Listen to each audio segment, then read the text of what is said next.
디도서 2장 11절부터 13절입니다. 디도서 2장 11절에서 13절입니다.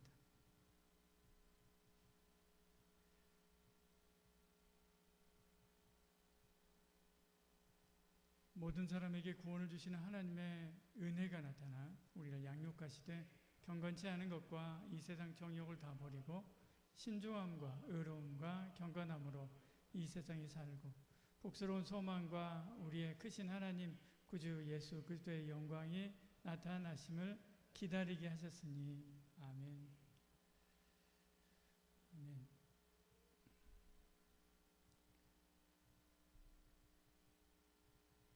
어느 날 예수님께서 제자들과 함께 예루살렘에 갔을 때입니다. 제자들이 헤롯 성전을 보면서 감탄하고 예수님께 정말 대단하지 않습니까? 라고 이렇게 이야기하죠. 예수님께서 시큰둥 하시면서 대답하십니다. 마가복음 13장 2절에 이렇게 말씀하는데요. 13장 2절에요. 예수께서 이르시되 내가 이 큰 건물들을 보느냐? 돌 하나도 돌 위에 남지 않고 다 무너뜨리리라 하시니라 그렇게 말씀하죠. 이거 별거 아닌데 이거 다 내가 무너지게 할 건데 그렇게 말씀하는 거죠. 제자들이 한 방 먹은 것입니다. 예수님의 핵심 제자인 베드로와 야고보와 요한, 안드레는 이것이 종말에 대해서 말씀하시는 것이라는 것을 알았습니다. 그래서 예수님께 묻는 거죠. 언제 이런 일이 일어납니까? 라고 묻는 것입니다.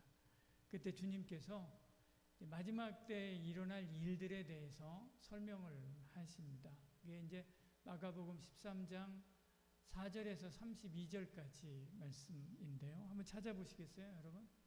마가복음 13장 4절에서 32절까지요. 마가복음 13장 4절.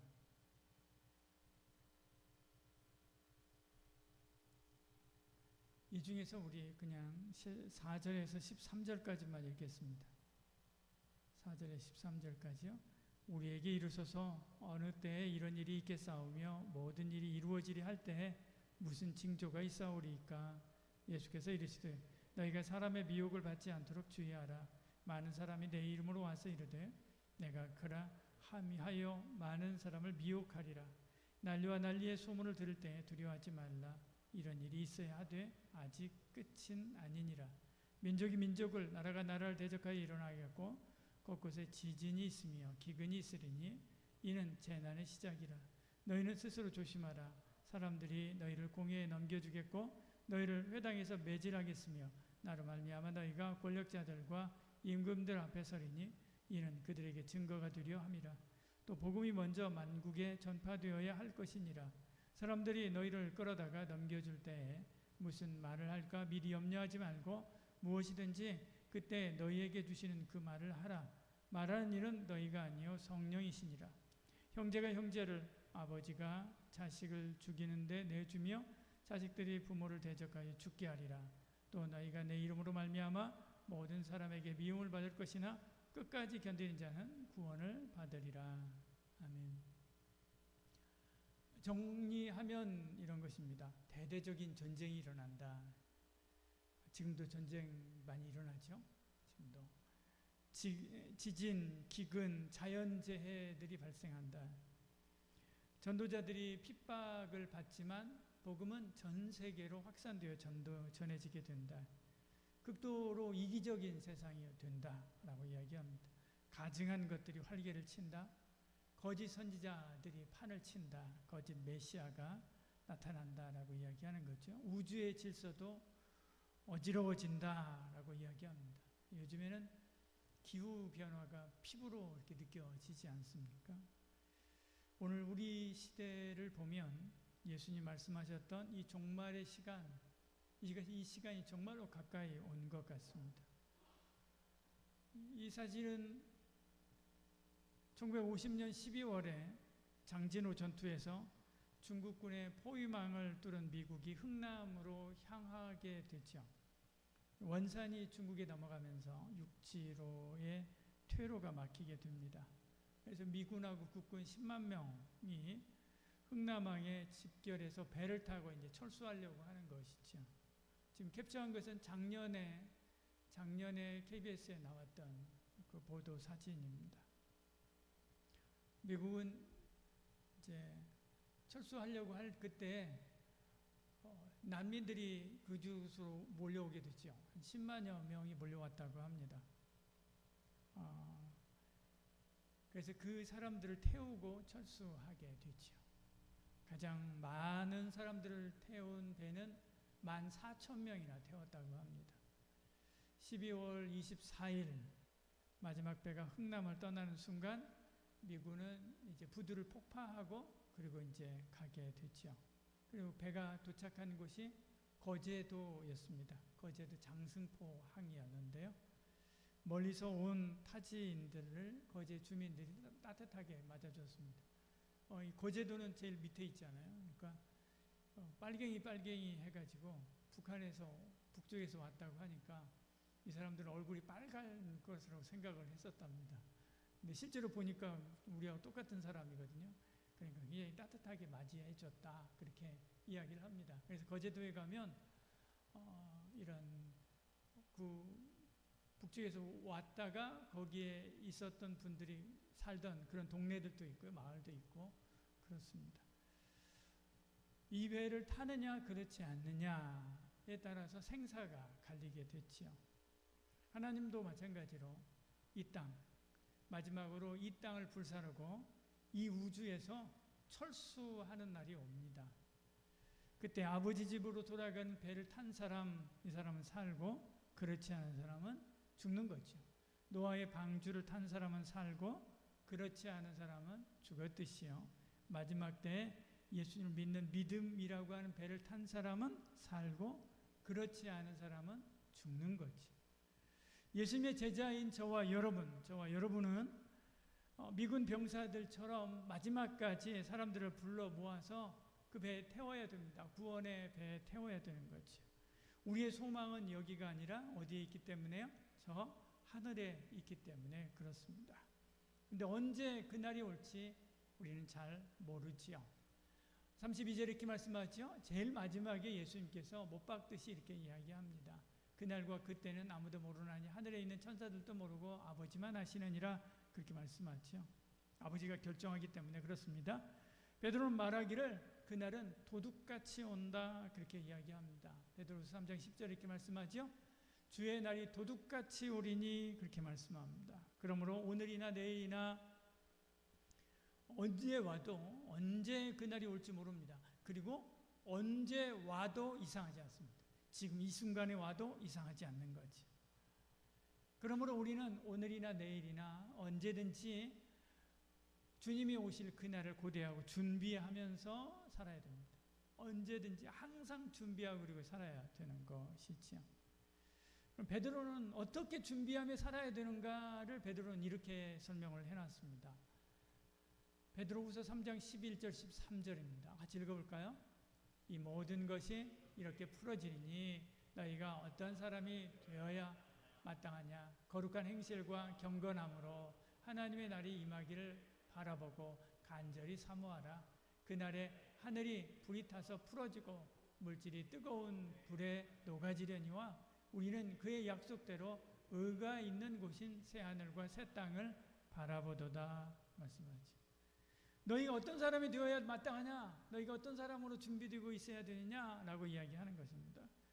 주님이 오늘 와도 기쁜 마음으로 영접할 준비가 되어 있어야 된다라고 이야기합니다. 거룩한 행실과 경건함으로 그날이 오기를 사모해야 되죠. 요한도 이야기했습니다. 요한계시록에는 이렇게 이야기합니다. 19장 7절 9절입니다. 같이 읽어볼까요? 우리가 즐거워하고 크게 기뻐하며 그에게 영광을 돌리세 어린 양의 혼인 기약이 이르렀고 그의 아내가 자신을 준비하였으므로 그에게 빛나고 깨끗한 세마포 옷을 입도록 허락하셨으니 이 세마포 옷은 성도들의 옳은 행실로다 하더라.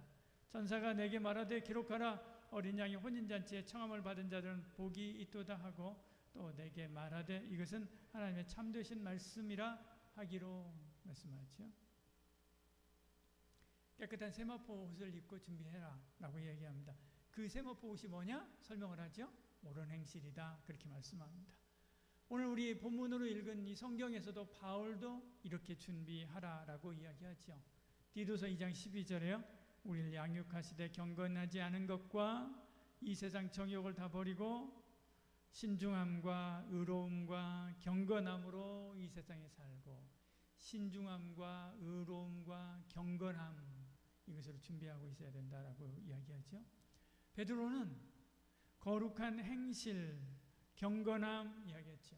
요한은 옳은 행실 이야기했습니다. 바울은 신중함과 의로움과 경건함 이렇게 이야기했습니다. 다시 말해서 하나님과 사람 앞에서 옳다함 인정받는 사람이 되어야 되는 거죠. 믿음과 생활에서 선함이 나타나야 되는 것입니다. 그런 저와 여러분 되기를 소원합니다. 그래서 언제든지 오늘 지금 오신다 할지라도 하나님께서 이 땅에서 철수하실 때 당신의 백성들을 데리고 갈 수 있는 그 배에 탈 수 있는 저와 여러분 되기를 소원합니다. 왜냐하면 우리는 구원받은 하나님의 자녀, 우리도 예수 그리스도의 자녀, 예수 그리스도의 제자이기 때문에 그렇죠. 그리고 또 하나 해야 될 것이 있습니다. 그게 뭡니까? 힘써 복음 전하는 일이지요. 종말이 오면 올수록 전무후무한 환난이 임한다 그렇게 말씀합니다. 마가복음 13장 19절에 이렇게 말씀하잖아요. 그날에 환난이 있는데 큰 환난이다 그렇게 이야기합니다. 창조하신 시초부터 지금까지 이런 환난이 없었고 후에도 없으리라. 전무후무한 환난 이렇게 이야기하죠. 근데 하나님은 구원받은 자들을 위해서 그날까지 이렇게 준비하는 그날들을 좀 빨리 올 수도 있고요, 낮게 올 수도 있고요. 그것을 조정할 수 있습니다. 13장 20절 이렇게 말씀하죠. 만일 주께서 그날을 감하지 아니하셨더라면 모든 육체가 구원을 얻지 못할 것이거늘 자기가 택한 자들을 위하여 그날을 감하셨느니라 말씀하죠. 하나님이 성부 하나님께서 조정을 하신다는 겁니다. 당길 수도 있고요, 또 늘릴 수도 있고요, 그렇게 하는 것입니다. 근데 하나님의 백성들이 다 구원받기까지 하나님께서 조정을 하시는데요. 우리가 환난이 극심하면 그 환난의 시간들을 견디지 못할까 봐서 줄이기도 하시고 그렇게 하신다 그렇게 말씀하는 것입니다. 우리는 그 하나님의 손에 있는 것입니다. 그날이 우리는 부지런히 복음을 전해야 됩니다. 그래서 하나님께서 구원하시기로 작정된 사람이 다 구원받으면 이 세상이 끝나고요, 저 천국에서 영원한 나라의 삶이 시작되기 때문에 그런 것이죠. 흥남부두 철수의 그 작전에 임한 군인들이요, 한 사람이라도 더 배에 태워가지고 구원하기 위해서 마지막까지 애쓰고 그 기록들을 보면 무기들을 다 버리지 않습니까? 식량도 다 버리고요, 무기도 다 버리고요, 그 자리에 사람을 태우려고 그렇게 애를 쓰지 않습니까? 우리도 한 사람에게라도 더 구원 얻도록 하기 위해서 애써야 됩니다. 그게 바로 구원받은 하나님의 자녀일 뿐만 아니라 예수님의 제자인 저와 여러분이 해야 되는 삶의 태도이기도 한 것이죠. 에스더서를 보면 하만이 왕의 이름으로 조서를 내려서 모든 유다인들을 다 죽이라 그렇게 명령하죠. 가산을 약탈해도 된다라고 그렇게 합니다. 그러니까 사람들이 유대인 죽일 수 있고요, 그리고 그 재산 다 가지고 올 수 있으니까 누구든 죽이려고 이렇게 하고 있었습니다. 에스더와 모르드게가 어떻게 합니까? 죽으면 죽으리라 라고 하고 가서 이 조서를 바꾸는 거죠. 근데 취소 명령을 내릴 수 없으니까요, 새로운 조서를 써서 내립니다. 대항할 수 있다라고 하는 것이죠. 그 조서가 선포되면 이전의 조서는 없었던 것이나 마찬가지가 되는 것이죠. 그러니까 이 조서를 전달해야 됩니다. 그런데 시간은 촉박합니다. 그러니까 굉장히 빠른 말을 타고 그리고 그 일에 열심인 사람들을 붙여가지고 제국 전체로 사람들을 보내게 되죠. 이 조서가, 두 번째 조서가 당도하면 거기에 사는 유대인들은 사는 것입니다. 그런데 이 두 번째 조서가 당도하지 않으면 죽고 학살당하게 되는 거죠. 제국으로 달려간 이 역졸들, 그들은 죽을 힘을 다해서 말을 달립니다. 한 사람이라도 더 살리기 위해서 달리고 또 달리지요. 에스더서에서 이렇게 이야기합니다. 왕의 어명이 매우 급함에 역졸들이 왕의 일에 쓰는 준말을 타고 빨리 나가고 그 조사가 도성 수산에 반포되니라 그렇게 말씀하죠. 그리고 백성들을 살리지 않습니까? 그들이 가는 곳마다 생명의 안도와 구원의 은혜에 대한 함성이 터져 나왔습니다. 오늘날 예수 그리스도의 제자인 저와 여러분이 누구입니까? 이 역졸입니다. 죽을 힘을 다해서 복음이라고 하는 왕의 조서, 왕의 명령, 이것을 선포해야 되는 거죠. 근데 이 역졸들이 24시간 달릴 수 없으니까요. 중간중간에 쉴 수 있는 곳들을 마련해 놨습니다. 그래서 음식도 먹고 그리고 말도 갈아타고 할 수 있도록 해놨죠. 그게 역참 혹은 역원이라고 하잖아요. 우리나라도 있었지 않습니까? 이 역참이나 역원에서 우리나라의 지금의 기차역 하는 역이라고 하는 말이 나왔잖아요. 서울의 은평구에 있는 역촌동, 역삼동 다 이런 역참을 따서 이렇게 붙여진 지명들입니다. 여기 청주에도 있습니다. 율량동, 우암동 이런 것도 바로 이런 거하고 같이 연결된 그런 지명들입니다. 그 지명의 유래들을 찾아가 보면 이런 역참하고 연결되어 있습니다. 오늘 우리에게 지금 우리는 제자에 대한 주제를 계속해서 나누고 있지 않습니까? 오늘 우리에게 제자들이 모여서 위로를 얻고 힘을 얻게 해서 다시 세상으로 나아가 예수 그리스도의 구원을 선포하는 명령을 전하도록 돕는 곳, 그게 어디입니까? 교회잖아요. 교회죠. 교회가 역참의 역할을 하는 겁니다. 역참의, 역원의 역할을 하는 것이죠. 그래서 교회가 중요한 것입니다.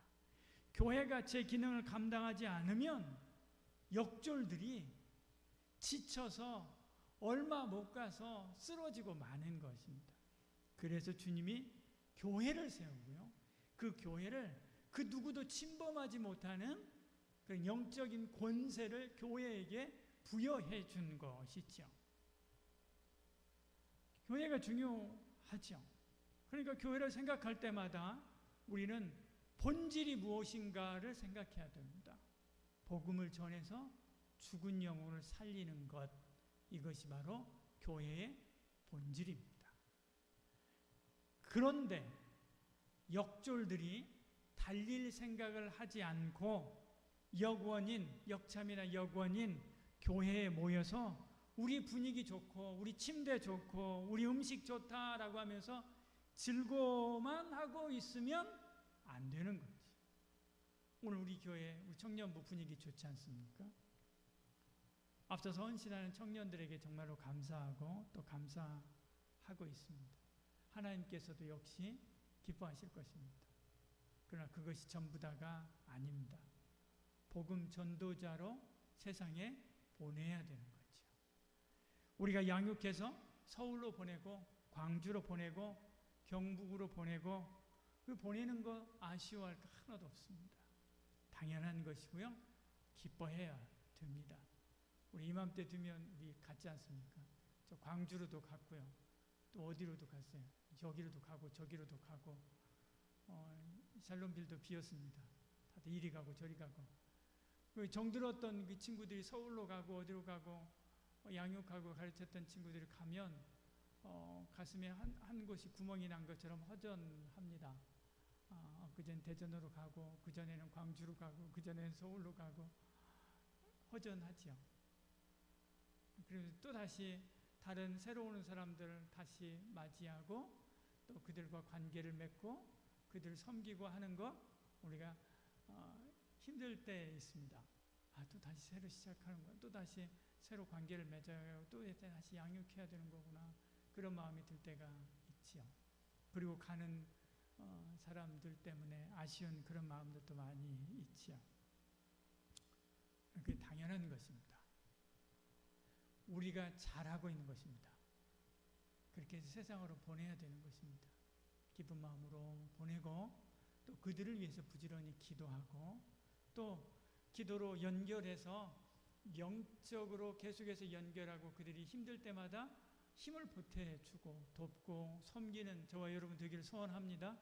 왜냐하면 우리는 역원이고 역창인 교회이기 때문에 그렇습니다. 그것이 우리가 해야 될 본래의 일이기 때문에 그렇습니다. 첫머리에 지금 시작할 때 그 이야기 했죠. 예수님의 제자들이 성전을 보면서 대단하지 않습니까? 그 생각했죠. 우리 대단합니다 라고 이야기하는 거죠. 우리 너무 좋습니다 라고 이야기하는 거죠. 예수님은 아니다. 그게 중요한 게 아니다. 종말이 온다. 부지런히 가서 한 사람이라도 구해내와야 된다 라고 하는 말씀을 하셨지요. 누구의 박자에 맞춰야 됩니까? 누구예요? 예수님의 박자에 맞춰야 됩니다. 제자들은 예수님하고 함께 계속해서 왔는데 어떻게 했어요? 마지막까지도 예수님하고 박자를 맞추지 못하고 있는 장면입니다. 그들은 아직도 예수님의 마음을 모르고 있었던 것이죠. 여러분, 저는 이제 앞에 주로 앉아 있잖아요. 찬양을 하면 오늘도 우리 수빈이 찬양 너무 잘합니다. 목소리가 참 너무 좋습니다. 근데 찬양을 하면 박수를 치고 하는데 제일 앞에 있으면 저 박수 잘 안 칩니다. 왜냐하면 치다가 박수를 놓쳐요. 좀 박치라서 아까 찬양할 때도 되게 웃긴 게 뭐였냐면 제가 의진이 뒤에 앉아가지고 의진이 박수 치는 거 맞춰가지고 박수를 쳤거든요. 은혜를 받아갖고 눈을 감고 박수를 치다가 눈을 떴는데 의진이하고 나하고 반대로 치고 있는 거 있죠. 그래갖고 손을 딱 내려놨습니다. 찬양은 내 감정에 맞추는 게 아니에요. 뭐에 맞추는 거예요? 박자에 맞춰야 되는 거예요. 그 사람이 찬양을 잘하는 사람이거든요. 저는 그걸 놓쳐요. 그래서 저는 못해요. 박치예요. 우리의 신앙은 누구 장단에 맞춰야 돼요? 세상 장단이 아니에요. 내 육의 장단이 아니에요. 내 마음의 장단이 아니에요. 내 감정의 장단이 아니에요. 누구의 장단에 맞춰야 돼요? 하나님의 장단, 예수님의 장단에 맞춰야 됩니다. 지금 첫머리에 제가 이야기할 때 처음에 성전을 바라보면서 와 대단하지 않습니까? 라고 했었던 제자들 아직도 뭐의 장단을 맞추고 있어요? 세상의 부귀와 영화의 장단을 맞추고 있었던 것이죠. 저와 여러분, 우리는 예수님께 그리고 하나님이 이 세상에서 하시려고 하시는 그 복음 운동에 장단을 맞추는 은혜가 있기를 소원합니다.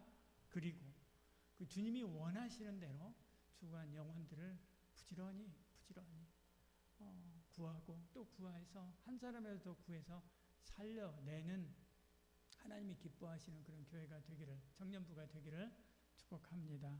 기도하겠습니다. 사랑이 많으신 우리 하나님, 우리에게 은혜 되시고 함께하여 주시사 아버지 하나님, 우리가 날마다 하나님의 뜻에 우리의 뜻을 맞추고 하나님이 하시고자 하시는 일에 우리의 삶을 맞출 수 있도록 주여 도와주시옵소서. 이 종말의 때 가장 중요한 것, 이것은 죽어가는 영혼들을 살리는 것인 줄 믿습니다.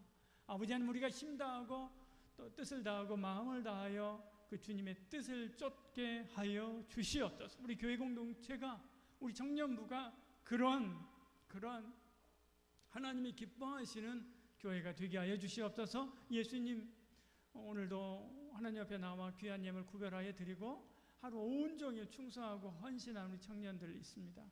하나님께서 복과 은혜를 쏟아 부어 주시사 부족함이 없이 힘있게 이 세상 한가운데서 복음을 외칠 수 있게 하여 주시옵소서. 이제 예수 그리스도의 은혜와 하나님의 사랑과 성령의 위로의 통 충만하신 놀라운 역사가 우리 청년들 머리 위에, 우리 청년부 위에, 그리고 한마음 교회 위에 지금부터 영원히 함께 하실지어다. 아멘.